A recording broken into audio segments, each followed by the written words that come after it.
हिंदुस्तान 2025 तक टीबी से पूरी तरीके से मुक्त होना चाहता है। मोदी सरकार ने 2018 में इसका ऐलान किया था, लेकिन अब वक्त बहुत कम बचा है। पीएम मोदी का टारगेट ग्लोबल टारगेट से 5 साल पहले का है, लेकिन ऐसा होगा कैसे? क्या बीमारी का पता चलने से लेकर इलाज तक के इंतजाम और सरकारी व्यवस्था इतनी कारगर है कि भारत टीबी के मामले में दुनिया के नंबर 1 देश का ठप्पा अगले साल तक उतार फेंक पाएगा?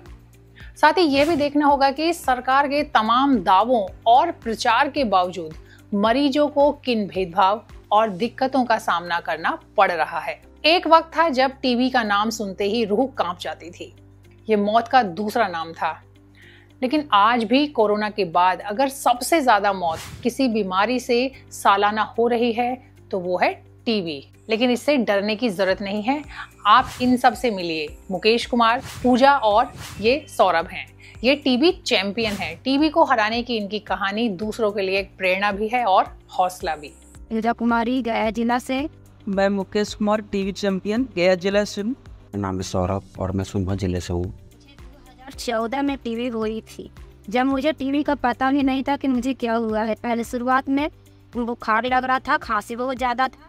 मैं एक टीबी सर्वाइवर हूँ और मुझे अपनी बीमारी का पता चला 2019 में कोरोना काल के पहली फेज़ के दौरान।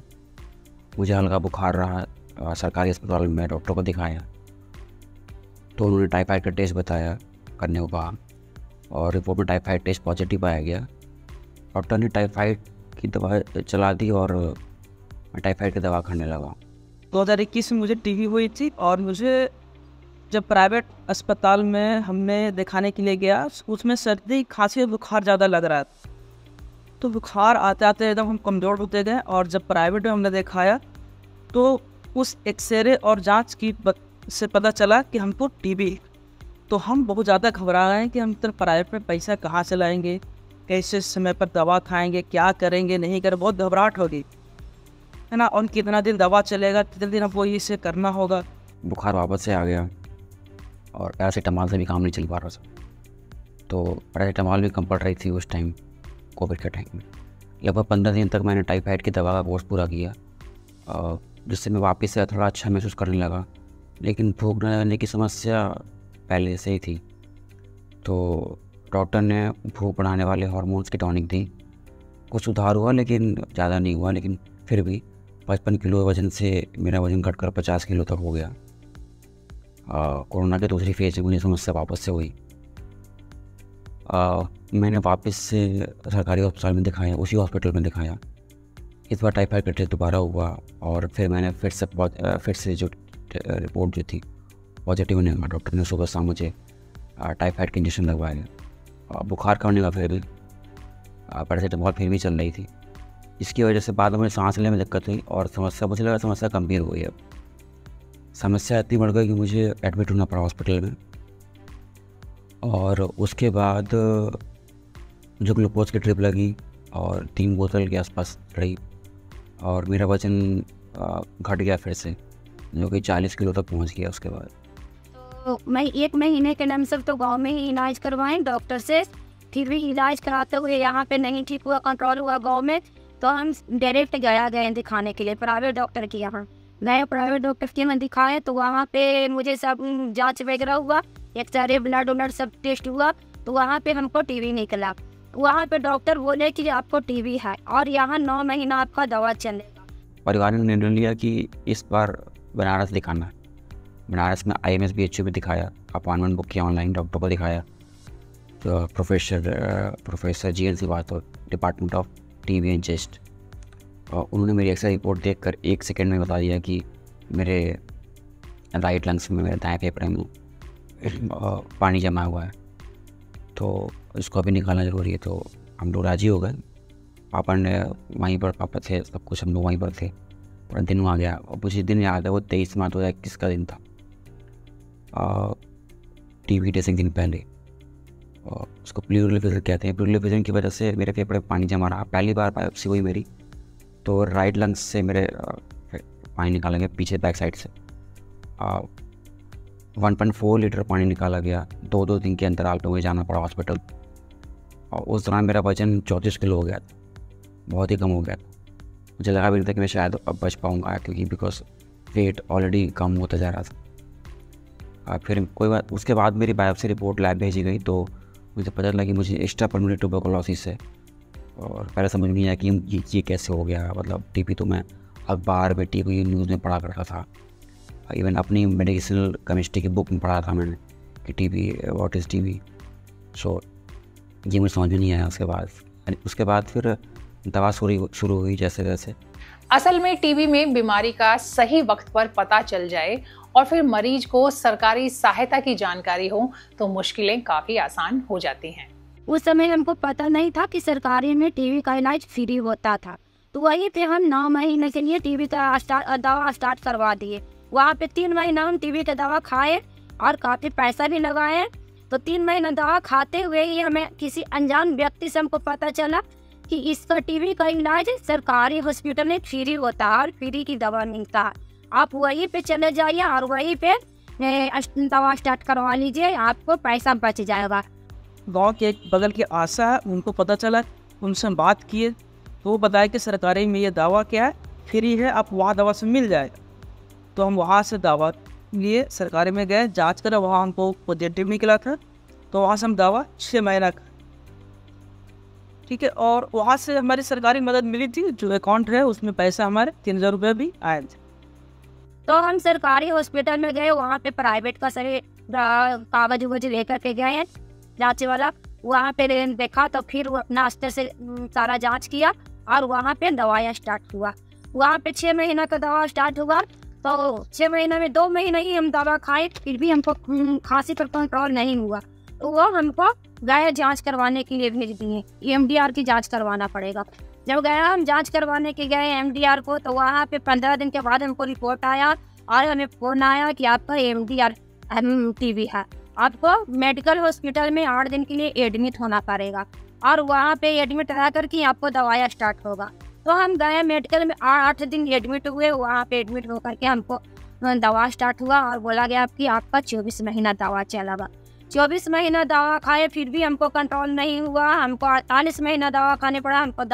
हमको बीमारी बहुत लंबा निकला और हमको दवा बहुत लंबा खाने पड़ा।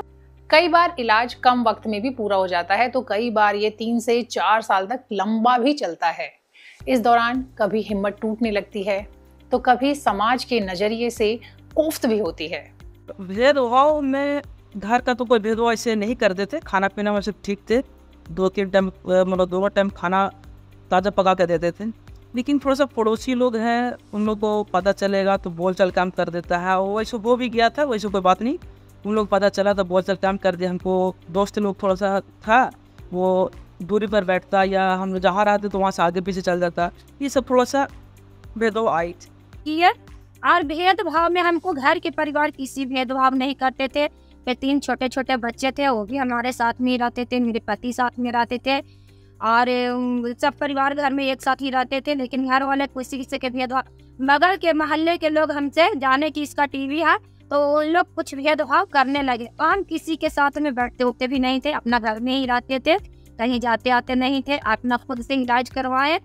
और इस सब की वजह से जब मैं टीबी चैंपियन बना कुछ दिन बाद, और अभी मैं कुछ दिन तक पहले मैं देखा कि टीबी के पेशेंट के लिए जो दवा खाने से दिक्कत होती है, कोई पेशेंट बहुत गरीब होते हैं तो उनको आगे क्या और उनमें सुधार करनी चाहिए।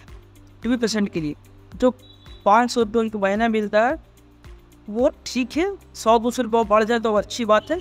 लेकिन जो एकदम गरीब लोग हैं या जिनको टीबी का दावा चल रहा है, उन पेशेंट को एक प्रोटीन पाउडर देना बहुत ज़रूरी है, ये मेरे अंदाज़ा से।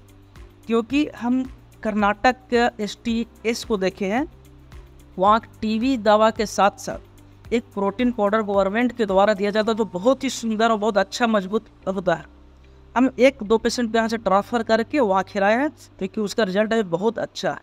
हम यही चाहते हैं कि जिस तरह हमको परेशानी उठाने पड़ा, उस तरह अगला टीबी मरीज को परेशानी नहीं उठाने पड़े। और जहाँ तक अगला बनता है हम वहाँ तक उन लोग के भी सहयोग करते हैं, मरीज को सहयोग करते हैं, साथ देते हैं कि मरीज को परेशानी नहीं उठाना पड़े। उसी दौरान जब मैं थोड़ा सा ठीक सुधार होने लगा तो मैंने अपना डिप्लोमा का एक फॉर्म फिल किया न्यूट्रिशन की डिग्री लेने के लिए, ताकि मैं समझ सकूं कि क्या मुझे ज़रूरत है और मैं बाकी लोगों को कैसे सपोर्ट कर सकता हूँ। तो मैंने डिप्लोमा कंप्लीट किया न्यूट्रिशन में और खुद का ध्यान रखा और अभी अच्छे तरीके से देखा। और तो टीबी सर्वाइवर होने के बाद वर्ल्ड विजन ने मुझे कॉल किया। वर्ल्ड विजन के थ्रू मैं उनके यूनाइटेड एड प्रोजेक्ट से जुड़ा, जो कि SDG 3 पे काम कर रही थी फॉर हेल्थ, जहाँ मैं टीबी चैंपियंस की कैपेसिटी बिल्डिंग वर्कशॉप में अटेंड किया और समाज में टीबी के प्रति जागरूक करने लगा, जिसमें एंटी स्टिग्मा कैंपेन, टीबी का इलाज, दवा के बारे में, जो दवा खा रहे हैं और उन लोगों की काउंसलिंग करना, उसमें एंटी स्टिग्मा कैंपेन, टीबी का इलाज के बारे में बहुत सी चीज़ें शामिल थी। अपने घर पे भी मैंने टीबी पेशेंट की काउंसलिंग की और उनके घरों में भी जाकर काउंसलिंग की। गाँवों में, कस्बों में, दूर इलाकों में जहाँ पे साधन नहीं थे जाने के, उनके साथ खुद के जाना पड़ा। आशा वर्कर के साथ, NM के साथ मैंने काम किया और टीबी पीड़ित के लोगों के साथ एडवोकेसी भी की, किसी को टीबी की वजह से जॉब ना छोड़नी पड़े अपनी, ताकि वो अपने खर्चे, खान पान को बैलेंस कर पाएँ। मैं आशा करता हूँ कि आने वाले वक्त में 2025 से पहले या 25 तक हम टीबी को ख़त्म करने के लक्ष्य को बहुत हद तक पूरा कर पाएंगे, अगर हम इन बेसिक चीज़ों पे काम करेंगे। Stigma, discrimination, vaccine hesitancy, TB medication and government awareness programs पर टीबी, इन चीज़ों पे काम कर सकते हैं। हेल्थ न्यूट्रिशन बहुत ज़्यादा ज़रूरत है, बिकॉज भारत की पॉपुलेशन बहुत ज़्यादा गरीब है और हम कई लोगों तक वो सुविधाएँ नहीं मुहैया दे पा रहे हैं, क्योंकि टीबी की दवा खाने के साथ साथ बहुत सी प्रॉब्लम हो रही थी, लाइक बाल का झड़ना और आई प्रॉब्लम। मेरी पावर बढ़ गई आँखों की, जो कि -0.05 डायोप्टर। तो ये मेरी कहानी है और मैं चाहता हूँ कि लोग भी इन चीज़ों को समझें। इन तमाम अनुभवों को सुनने और जानने के बाद ये साफ है कि टीबी से जंग मुमकिन है, बस इरादे मजबूत होने चाहिए और सरकारी कोशिशों की भी रफ्तार थोड़ी तेज होने की जरूरत है।